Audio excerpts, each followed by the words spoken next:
ادھر کا تھا جوان کو تھا حیات بلوچا جی حیات اپڈیٹ کیجیے گا.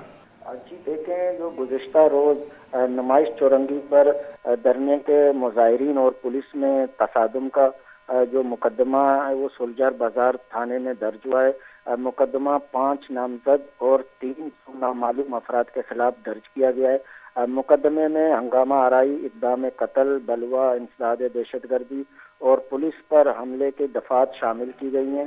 مشتعل مظاہرین نے پولیس پر لاٹھیوں اور پتھروں سے حملہ کیا ہے. یہ ایف آئی آر کا متن ہے مقدمے کا.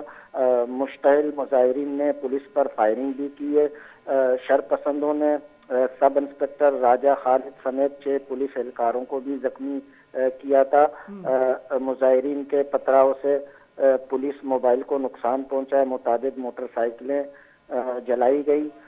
سولجر بازار تھانے میں درج ہونے والا مقدمہ سرکار کی مدیت میں درج ہوا ہے. جی بہت شکریہ حیات. میں معاملہ داری کنگا کراچی دماغ نمائش چرنگیت زاشانی کنوکانی پولیس سر عرش مقدمہ سولجر بازار تانا ہاتھ درج کنک بتا.